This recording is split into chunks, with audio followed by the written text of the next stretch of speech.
Hello students and welcome back to the channel. आज के class में हम लोग एक नया चैप्टर स्टार्ट करेंगे। चैप्टर का नाम है अकाउंटिंग फॉर शेयर कैपिटल। पिछले वीडियो में हम ऑलरेडी एक शेयर कैपिटल का नोट्स टू अकाउंट्स का वीडियो ऑलरेडी बनाए थे। उसको छोड़कर बाकी जो टॉपिक्स बचा हुआ है शेयर कैपिटल के चैप्टर में, हम उसको आज के वीडियो में कवर करेंगे। जो भी बच्चे लोग पुराना वीडियो नहीं देखे हैं, मैं इस वीडियो के डिस्क्रिप्शन में उसका लिंक डाल दूंगा। तुम उस वीडियो को भी जरूर से देख लेना ताकि शेयर कैपिटल का जो चैप्टर है वो कंप्लीट हो जाए तुम्हारा। ठीक है, सबसे पहले हम देखते हैं what is a share. Share basically company का जो टोटल कैपिटल है उसको छोटे छोटे हिस्सा में डिवाइड किया गया है। Each part is known as one share. Generally share का एक फेस वैल्यू होता है जो कि यूजुअली 10 रुपीज होता है, लेकिन ऐसा कुछ जरूरी नहीं है, वो 20, 50, 100 या कोई और अमाउंट का भी हो सकता है। ठीक है, शेयर्स जनरली इशू होता है दो तरीके से, इधर एट पार और एट प्रीमियम। पार का मतलब होता है जब हम लोग जितना रुपए का शेयर है उतना रुपए में इसको इशू करते हैं। जैसे 10 रुपए का फेस वैल्यू का शेयर है और हम उसको 10 रुपए में इशू कर रहे हैं तो उसको बोलते हैं इशूड एट पार। और अगर हम लोग 10 रुपए से ज्यादा में इशू कर रहे हैं then that is called as issued at premium. अब क्या प्रीमियम का कोई लिमिट है? The answer is no. Premium का कोई भी लिमिट नहीं है, कितना भी हो सकता है amount of premium, that depends on the question. ठीक है, शेयर जो है पहले डिस्काउंट में इशू होते थे, लेकिन 2013 के बाद से शेयर्स अब डिस्काउंट में इशू नहीं होते हैं। तो बेसिकली शेयर दो ही प्रकार से इशू हो सकता है, दैट इज इधर एट पार और एट प्रीमियम। ठीक है, अब जब पार में शेयर इशू होगा तो जो अमाउंट है या तो लमसम में पेएबल होगा या फिर पेएबल होगा इंस्टॉलमेंट्स में। लमसम का मतलब होता है एक बार में ही पूरा का पूरा पैसा शेयर होल्डर जो है पे करेगा, उसको बोलते हैं लमसम। और इंस्टॉलमेंट का मतलब होता है धीरे धीरे करके पैसा देगा। जो पहला इंस्टॉलमेंट है उसको बोलते हैं application. The first instalment is known as application. Company advertisement निकालता है और जिसको भी शेयर्स खरीदना है वो कंपनी का अप्लाई करता है कुछ एक अमाउंट पे करके, फिर कंपनी उनको शेयर देता है। फिर सेकेंड जो इंस्टॉलमेंट मांगता है उसको बोलते हैं अलॉटमेंट, और उसके बाद का जो इंस्टॉलमेंट है उसको बोला जाता है कॉल्स। ठीक है, सिमिलरली प्रीमियम में भी सेम है, या तो पेएबल है इन लमसम, एक बार में पूरा पैसा पेएबल है, या फिर धीरे धीरे करके पे करना पड़ेगा, डेट इज इन इंस्टॉलमेंट्स। ठीक है, तो हम स्टार्ट करते हैं जर्नल एंट्री। सबसे पहले समझते हैं एट पार। ठीक है, अब एट पार में अगर हम लमसम में देखें, लमसम का मतलब होता है एक बार में पूरा का पूरा पैसा देना पड़ेगा। तो सबसे पहले पैसा रिसीव करने का एंट्री होगा, पैसा आएगा तो bank account debited to share application and allotment account. तो पहला एंट्री होगा bank account debited to share application and allotment account. दूसरा एंट्री होगा share application and allotment account debited to share capital. अब equity share capital you can use the word equity share capital, you can use the word equity share application, equity share application allotment. ठीक है, तो ये हो गया इन lump sum. Lump sum में दो ही entry होता है, पहले पैसा रिसीव करने का एंट्री और उसके बाद शेयर अलॉट करने का एंट्री। ठीक है, अब इंस्टॉलमेंट भी हो सकता है इसमें। इंस्टॉलमेंट्स का मतलब होता है धीरे धीरे करके पैसा पेमेंट होगा। तो पहला को बोलते हैं एप्लीकेशन। तो सबसे पहले एप्लीकेशन का पैसा आएगा, एंट्री हुई होगा bank account debited to share application account. ठीक है, उसके बाद शेयर अलॉट करेंगे, एंट्री होगा share application to share capital. उसके बाद अलॉटमेंट ड्यू होगा, रिसीव होगा, फिर कॉल ड्यू होगा, फिर रिसीव होगा, ऐसे चलता रहेगा। ठीक है, तो शेयर कॉल ड्यू करने का एंट्री, पहले शेयर अलॉटमेंट ड्यू करने का entry, share allotment account debited to share capital, ठीक है। और उसके बाद अलॉटमेंट का पैसा मिलेगा, एंट्री होगा बैंक अकाउंट डेबिटेड टू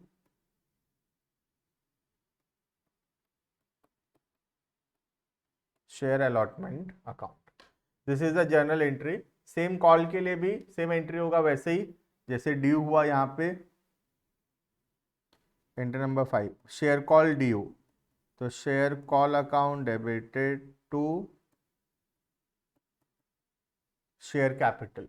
और उसके बाद शेयर कॉल का पैसा मिलेगा, एंट्री होगा bank account debited to share call. Clear है ये?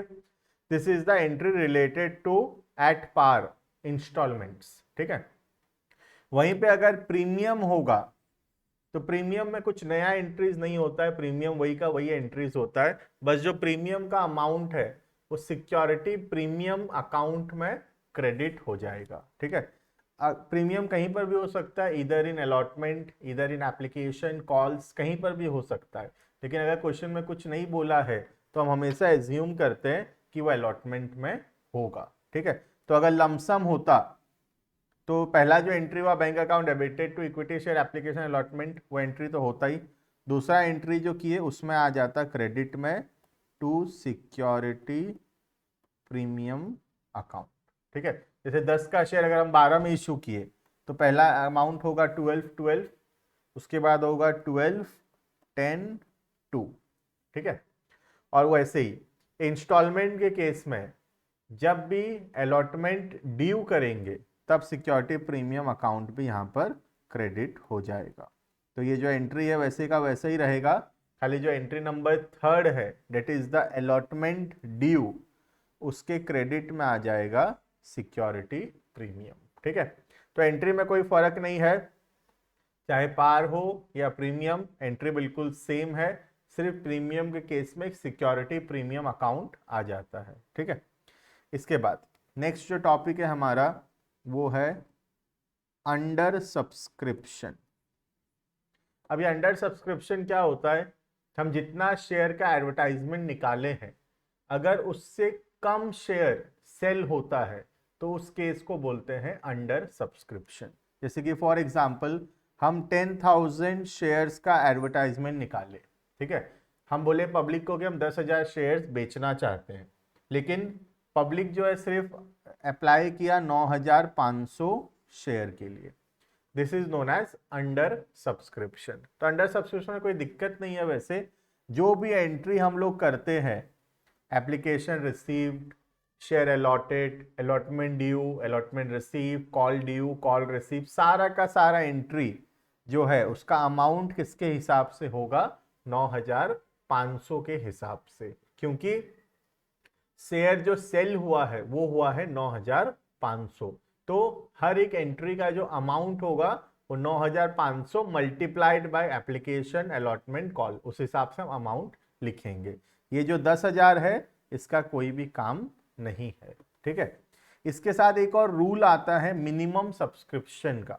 शेयर्स के केसेस में मिनिमम सब्सक्रिप्शन है 90%। अब ये मिनिमम सब्सक्रिप्शन क्या होता है, ध्यान से सुनना। इस पे प्रैक्टिकल क्वेश्चन तो जनरली नहीं आता है, थियोरेटिकल क्वेश्चन बन सकता है इस पे। जैसे कि फॉर एग्जांपल कंपनी 10,000 शेयर्स का एडवर्टाइजमेंट निकाला, ठीक है। तो 90% मिनिमम सब्सक्रिप्शन, इसका मतलब मिनिमम 9,000 शेयर, मतलब 10,000 का 90%, 9,000 शेयर सब्सक्राइब हो जाना चाहिए। लेकिन सपोज सब्सक्राइब होता है 8,000, ठीक है, पब्लिक सिर्फ 8,000 शेयर खरीदता है, तो ये जो मिनिमम सब्सक्रिप्शन रूल है ये बोलता है कि कंपनी शेयर अलॉटमेंट नहीं कर सकता, क्योंकि 90% अप्लाई नहीं हुआ है। इस वजह से ये जो 8,000 शेयर का पैसा हम लोग रिसीव कर चुके होंगे, इसको हम क्या करेंगे? रिटर्न करेंगे। इसके बदले हम शेयर अलॉट नहीं कर सकते। क्लियर है? This is the rule of minimum subscription. नाम से पता चलता है मिनिमम का मतलब कम से कम, सब्सक्रिप्शन मतलब कितना शेयर सब्सक्राइब होना चाहिए, ठीक है। अंडर सब्सक्रिप्शन के बाद जो नेक्स्ट टॉपिक है, सबसे इंपॉर्टेंट टॉपिक आता है चैप्टर का, that is over subscription. Over subscription का मतलब है जब जितना शेयर्स हम लोग अप्लाई की, मतलब एडवर्टाइजमेंट निकाले हैं उससे ज्यादा शेयर का एप्लीकेशन आ गया है, that case is known as over subscription. जैसे हम एडवर्टाइजमेंट निकाले थे 10,000 शेयर्स का, ठीक है, एप्लीकेशन रिसीव्ड है 12,000 का, तो जब 10,000 से ज्यादा एप्लीकेशन आ गया है that is called as over subscription. अब ओवर सब्सक्रिप्शन में कंपनी के पास 3 ऑप्शन बचता है। पहला ऑप्शन है रिजेक्ट। इसमें कंपनी क्या करता है, पहले 10,000 लोगों को शेयर अलॉट करेगा और जो 2,000 लोग एक्स्ट्रा आए हैं उनको मना कर देगा और उनको उनका शेयर का पैसा वापस करेगा। इसको बोलते हैं रिजेक्ट द एक्सेस एप्लीकेशन। इसमें कंपनी क्या करता है, ये जो 2,000 शेयर का एप्लीकेशन का पैसा रिसीव कर चुका है कंपनी वो पैसे वापस कर देगा, ठीक है। दूसरा ऑप्शन आता है प्रोरेटा अलॉटमेंट, जो कि one of the most important topic है चैप्टर के अंदर। प्रोरेटा अलॉटमेंट्स में क्या होता है, जितना भी कंपनी एप्लीकेंट्स आए हैं कंपनी उनको मना नहीं करना चाहता, तो कंपनी क्या करता है, कंपनी एक रेशियो फॉर्म करता है, जितना शेयर है हमारे पास और जितना एप्लीकेशन आया है। हमारे एग्जांपल में 10,000 और 12,000, तो कंपनी रेशियो फॉर्म किया 5:6। इसका मतलब है जो भी व्यक्ति 6 शेयर के लिए अप्लाई किया है कंपनी उसको 5 शेयर अलॉट करेगा, ठीक है। तो सर 6 शेयर का पैसा दे दिए होंगे उन लोग, बिल्कुल, तो वो लोग 6 शेयर का पैसा दे दिए हैं एप्लीकेशन के समय, लेकिन उनको सिर्फ 5 शेयर मिलता है। तो ये जो 1 शेयर का पैसा वो लोग एक्स्ट्रा दे दिए हैं वो कंपनी या तो अलॉटमेंट में एडजस्ट करेगा या फिर कंपनी उसको रिफंड भी कर सकता है, ठीक है। अगर क्वेश्चन में कुछ नहीं बोला है तो हम उसको अलॉटमेंट में एडजस्ट करेंगे, और अगर अलॉटमेंट में एडजस्ट करने के बाद भी बच जाएगा तो हम उसको रिफंड करेंगे। क्लियर है ये। इसके बाद आता है थर्ड ऑप्शन,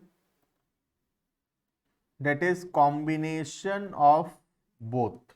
ये कुछ है नहीं कॉम्बिनेशन ऑफ बोथ इसमें ज्यादा, इसमें कंपनी कुछ लोगों को मना कर दिया और बाकी लोगों को प्रोरेटा अलॉटमेंट कर दिया, तो this is combination of just option number 1 and option number 2, ठीक है। अब प्रोरेटा के केस में हमको एक टेबल बनाना पड़ सकता है, ठीक है। वो टेबल कुछ ऐसा दिखता है, टेबल को बोलते हैं एनालिटिकल टेबल, जिसमें हम हिसाब किताब करते हैं कितना पैसा आया, कितना मिलना चाहिए था, कितना एप्लीकेशन का, कितना अलॉटमेंट का, कितना कॉल्स का, कितना रिफंड, हम ये सब हिसाब किताब करते हैं। सबसे पहले हम देखते हैं नंबर ऑफ शेयर्स अप्लाइड, फिर number of shares allotted. Applied मतलब कितना शेयर के लिए अप्लाई किया है, अलॉटेड मतलब कितना शेयर मिला। उसके बाद हम हिसाब करते हैं टोटल कितना पैसा मिला है, उसमें से एप्लीकेशन का कितना, अलॉटमेंट का कितना, कॉल्स का कितना और रिफंड कितना होगा। ये टेबल को बोला जाता है एनालिटिकल टेबल। क्लियर है ये। तो this is the option in case of over subscription. Question बहुत सारे प्रैक्टिस करने पड़ेंगे हमको शेयर कैपिटल का, और एल्स हम एग्जाम में क्वेश्चन नहीं कर पाएंगे, ठीक है। इसके बाद कॉल्स इन एरियर्स और कॉल्स इन एडवांस, दो बहुत ही इंपॉर्टेंट टॉपिक्स है। कॉल्स इन एरियर्स का मतलब होता है जब एक व्यक्ति पैसा नहीं दे रहा है, then that is known as calls in arrears. जैसे कि फॉर एग्जांपल अलॉटमेंट ड्यू हुआ, हम थर्ड एंट्री किए शेयर अलॉटमेंट ड्यू, तो एंट्री हुआ share allotment account debited to share capital 40,000, ठीक है। लेकिन क्या हुआ, 40,000 पूरा नहीं मिला, सिर्फ मिला 36,000, तो ये जो 4,000 नहीं मिला इसको बोलते हैं कॉल्स इन एरियर्स, ठीक है। कैसे एंट्री करते हैं देखना, अलॉटमेंट रिसीव करते समय क्या करेंगे हम, bank account debit 36,000, calls in arrears account debit 4,000 to share allotment 40,000, ठीक है। तो कॉल्स इन एरियर्स हमारे लिए एक प्रकार का एसेट है, क्योंकि फ्यूचर में हमको पैसा मिलेगा इसीलिए डेबिट हुआ, और बाद में अगर कॉल्स का पैसा मिल जाता है बाई चांस, तो एंट्री होगा bank account debited to calls in arrears 4000 4000। Clear है ये?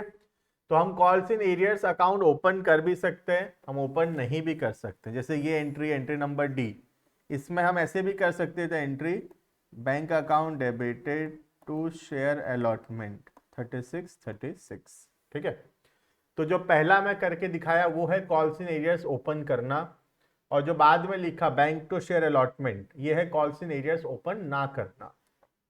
हमारे पास दोनों ऑप्शन है, हम हमेशा इसमें चलेंगे, आसान रहेगा थोड़ा, फोर फीचर के समय थोड़ा इजी रहता है, तो हम हमेशा calls in arrears account open करेंगे। ठीक है, तो एंट्री होगा bank account debit 36,000, calls in arrears 4,000, to share allotment 40,000। ठीक है, सिमिलरली जैसे कॉल्स इन एरियर्स है, वैसे हो सकता है कॉल्स इन एडवांस।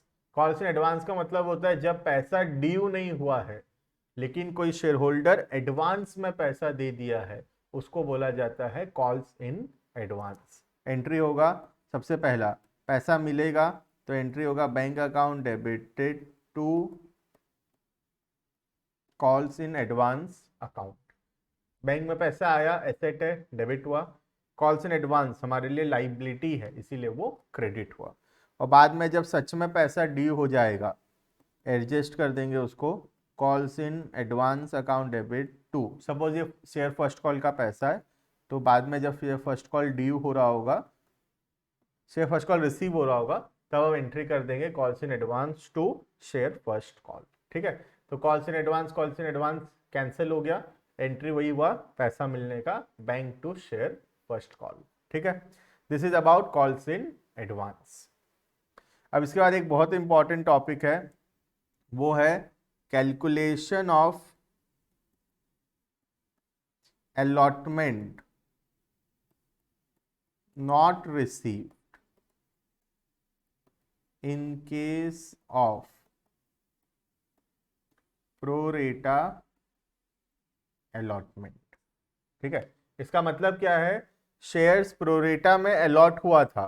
प्रोरेटा मतलब समझते हो, अभी ऊपर पढ़े हम लोग, शेयर्स प्रोरेटा में अलॉट हुआ था और कोई एक व्यक्ति अलॉटमेंट का पैसा नहीं दिया है, then what should be the journal entry. ठीक है, देखना, तो इसमें बेसिकली 4 स्टेप्स है। ठीक है, स्टेप नंबर 1 है,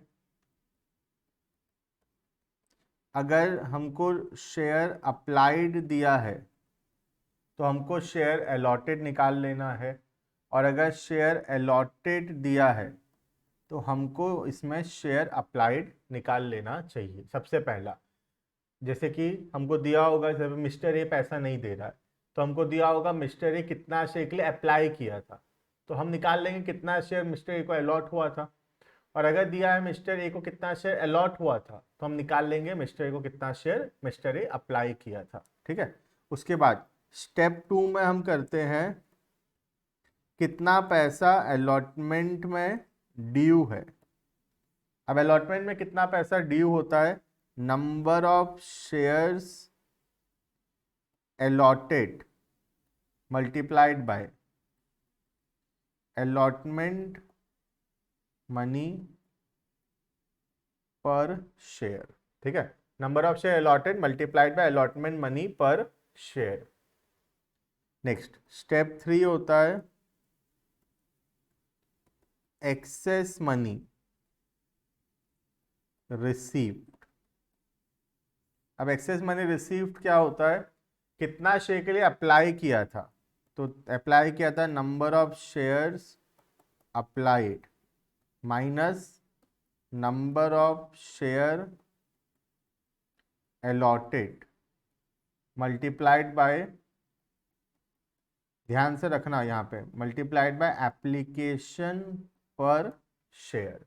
कितना शेयर के लिए अप्लाई किया था माइनस कितना शेयर अलॉट हुआ, तो पता चल जाए कितना एक्स्ट्रा पैसा दिया कितना शेयर का, multiplied by application money.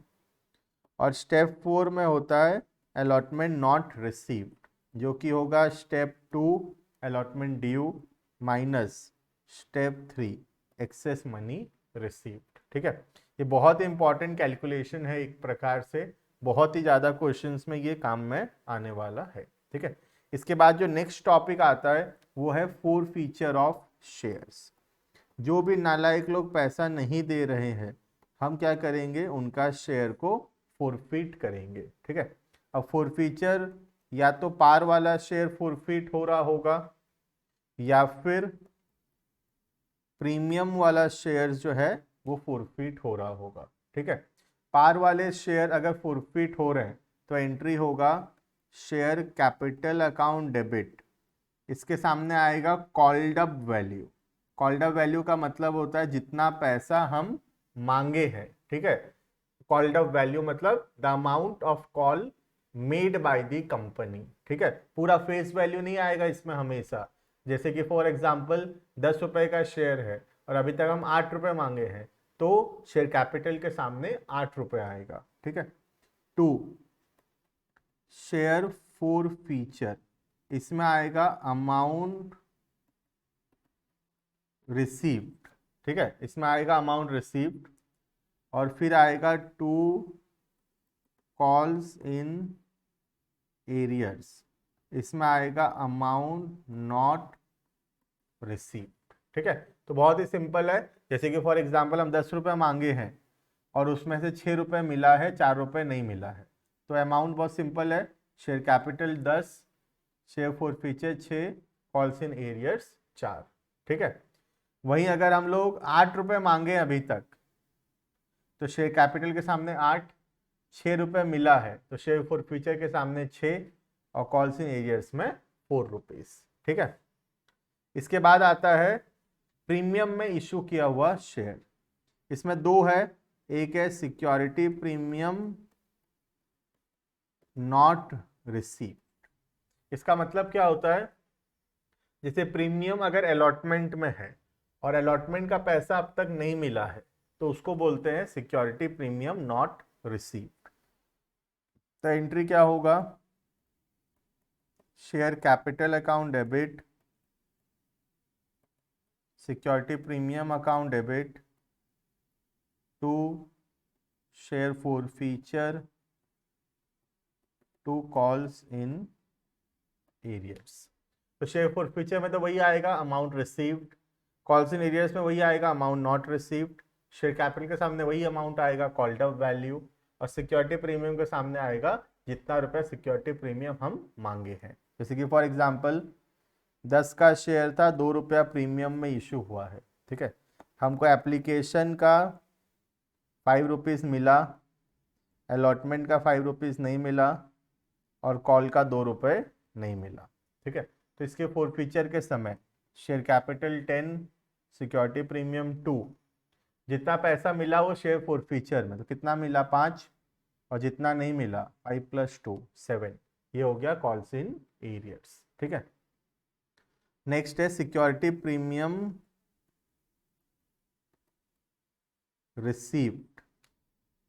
Security premium receive में होता है कि सपोज इसी एग्जांपल में बोलता हूं, अगर अलॉटमेंट का पैसा भी मिल गया है, एप्लीकेशन मिल गया, अलॉटमेंट मिल गया, तो अगर अलॉटमेंट मिल चुका है और प्रीमियम अलॉटमेंट में था, तो इसको बोलते हैं सिक्योरिटी प्रीमियम रिसीव्ड। इसमें हम लोग क्या करते हैं, वही शेयर कैपिटल को डेबिट करेंगे 10 रुपये से, लेकिन इस बार सिक्योरिटी प्रीमियम अकाउंट क्रेडिट नहीं होगा, इस बार क्रेडिट होगा डायरेक्टली शेयर फोर फीचर और फिर आएगा कॉल्स इन एरियर्स। अब शेयर फोर फीचर में कितना रुपए आता था, अमाउंट रिसीव्ड, यहाँ देखोगे तो कितना रुपए आएगा 5 + 5 10, लेकिन इसमें से हम सिक्योरिटी प्रीमियम हटा देंगे तो यहाँ पे आएगा 8 और कॉल्स इन एरियर्स आएगा 2। ठीक है, तो फर्क इतना ही है, अगर सिक्योरिटी प्रीमियम रिसीव होता है तो हम क्या करेंगे, सिक्योरिटी प्रीमियम को डेबिट नहीं करेंगे और जितना पैसा सिक्योरिटी प्रीमियम का मिला है वो हम शेयर फोर फीचर से उतना रुपए हटा देंगे। ठीक है, this is about four feature of shares. अब ये जो शेयर्स फोरफिट हुए हैं इनको हम लोग क्या करेंगे, री इश्यू करेंगे। अब री इश्यू करते समय री इश्यू पार में भी हो सकता है, प्रीमियम में भी हो सकता है या डिस्काउंट में भी हो सकता है। ठीक है, अगर पार में इश्यू होता है तो एंट्री वही होगा, bank account debited to share capital. अगर प्रीमियम में है तो एंट्री होगा वही, bank to share capital to security premium. और अगर डिस्काउंट में है, इस बार डिस्काउंट में भी इशू हो सकता है, तो एंट्री होगा bank account debited share forfeiture account debited to share capital. ठीक है, जैसे 10 का शेयर हम 9 में इशू कर रहे हैं तो बैंक में आएगा 9, शेयर फॉरफीचर में 1 और शेयर कैपिटल में 10।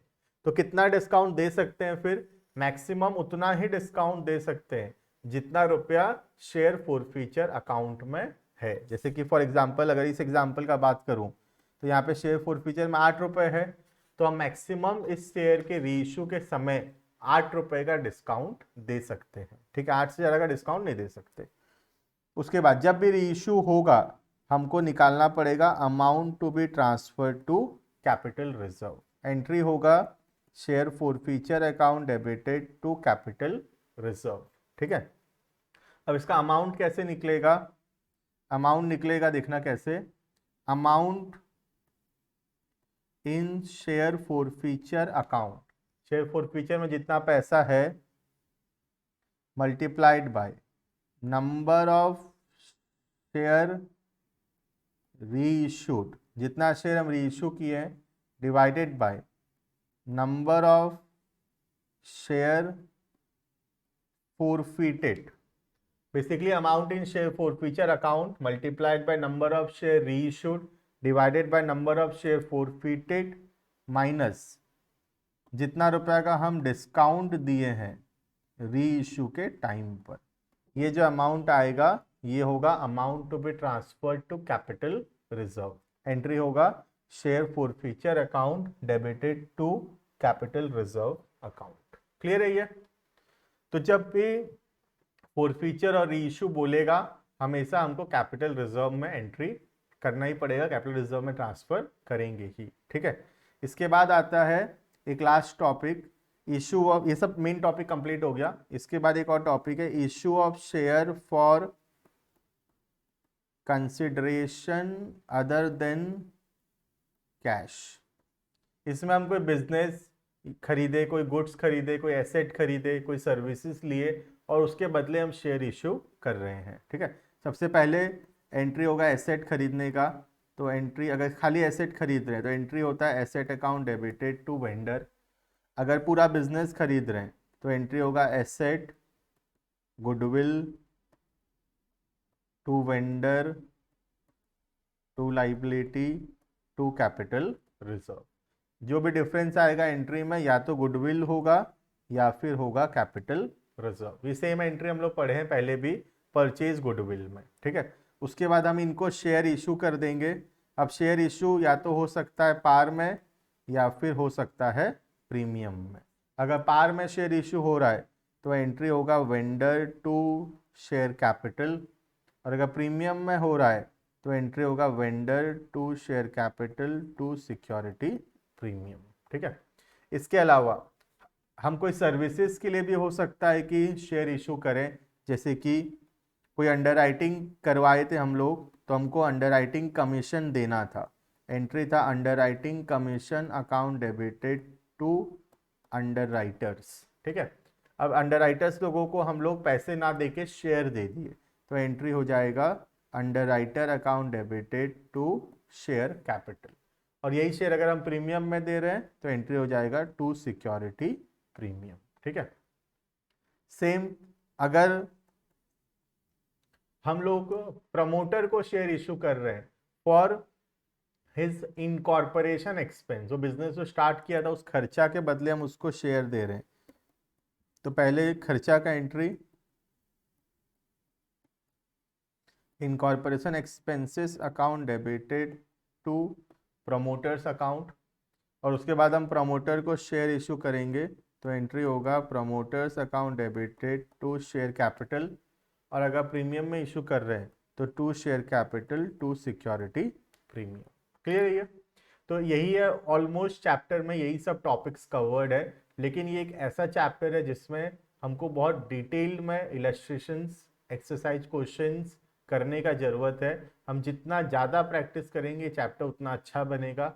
एक ओवरऑल आइडिया मैं दे दिया कि चैप्टर कैसा होता है।